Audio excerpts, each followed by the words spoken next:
ඔන්න අපි දෙන්න යන්නේ අද ස්විස් ටුවර් එකක්. ඉස්සෙල්ලා මෙන්ෂන් කරා වගේ අපි අද යන 12 වෙනිදා ගිහින් ඉවරලා දවස් 3ක් ඉන්නවා. ඔක්කොම විකින්ස් දාලා තියෙන්නේ. අපි යන්නේ ස්පීඩ් ට්‍රේන් එකට TGV.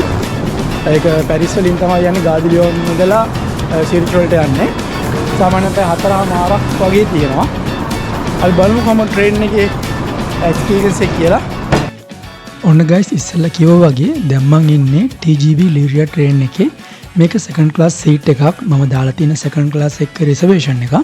ඔයාලා වුණත් බුකින් එකක් කරද්දී මාසෙකට විතර කලින් කරොත් හොඳ ගානකට ප්‍රයිස් එකකට සීට් එක රිසර්වේෂන් දාගන්න පුළුවන්. සාමාන්‍යයෙන් හවසට යන ට්‍රේන් ගොඩක් වෙලාවට ප්‍රයිස් එක අඩු වෙනවා. මට සිරිච් වලත් ඩ්‍රාමාවක් දාන්න ඕන හින්දා මම තෝරගත්තේ උදේ යන ට්‍රේන් එක. මගේ ජීවිතේ මේක තමයි පළවෙනි හයි ස්පීඩ් ට්‍රේන් එක්ස්පීරියන්ස් එක. මාර කම්ෆර්ටබල් දැනෙන්නේවත් නැහැ. පොඩ්ඩක්වත් හෙල්ලෙන්නේ නැහැ.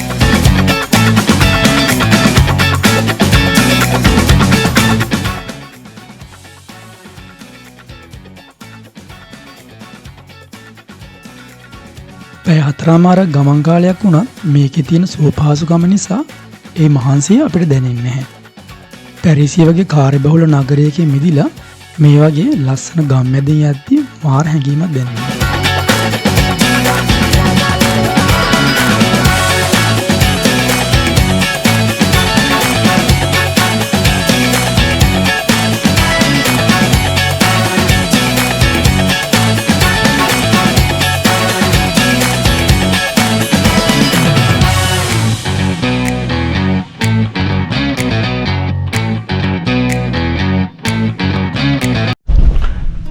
ඔන්න අපි දැන් සියුරික් HB ආවා. තමයි අපි ස්ටේෂන් එක ඩෙස්ටිනේෂන් එක. අපි දැන් බහින්න යන්නේ.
Finally, I reached to Switzerland.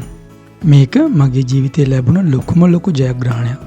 මම පොඩි කාලේ ඉඳන් මෙහෙ නෙමෙව ස්විට්සර්ලන්ඩ් එන්නේ. ඒ කියන්නේ දැකලා තියෙන පින්තූර, වීඩියෝස්, ලස්සන චිත්‍ර, මාරම වෙනස් විදිහේ සිතුවමක් මගේ හිතේ මැව්වා.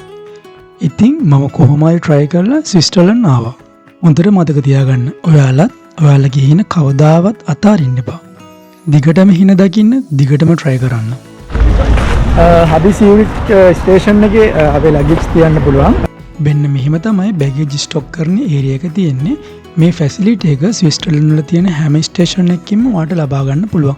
සාමාන්‍ය ස්විස් ෆ්‍රැන්ක් 7 ඉඳන් ඔයාලට ගන්න පුළුවන්. ඒකේ සයිස් එක අනුව ඩිපෙන්ඩ් වෙනවා. Small, XL, large, double XL වගේ එක සයිස් තියෙනවා.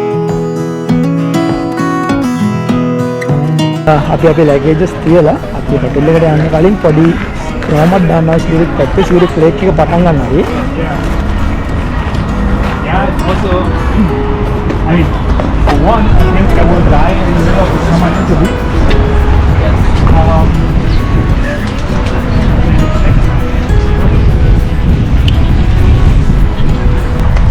පැරිස් එක්ක කම්පෙයාර් කරලා බලද්දී ස්විස් වල එක්ස්පෙන්සස් ටිකක් වැඩි. හැබැයි මෙහි පැරිස් වල ඒ කියන්නේ ෆ්‍රාන්ස් වල තියෙන සැලරි ස්කේල් වලට වඩා මෙහි සැලරි ස්කේල් එක වැඩි. ඒකට ඩිපෙන්ඩ් වෙන්න තමයි මේ එක්ස්පෙන්සස් හැදිලා තියෙන්නේ. සාමාන්‍යයෙන් normal meal එකක් ගන්න Swiss franc 15ක් වගේ ඕනේ 15 12. ඒකත් depend වෙනවා තැනත් එක්ක.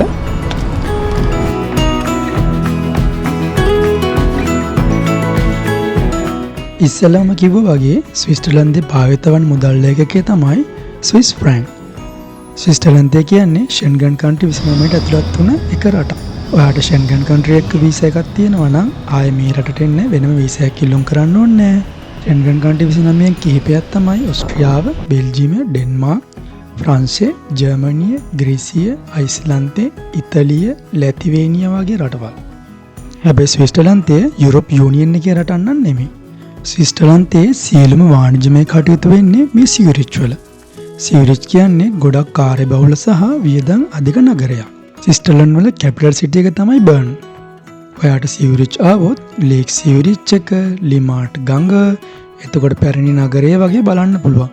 මේ පැරණි නගරය පැත්තේ අලුතෙන් දාපු shopping malls එහෙමත් තියෙනවා.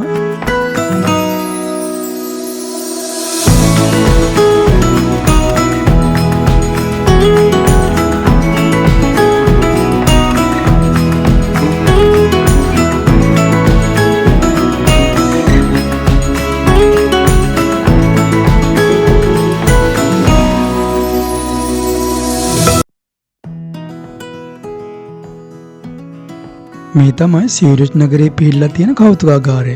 හැබැයි අපි යන වෙලාවට නම් කෞතුකාගාරේ වහලා.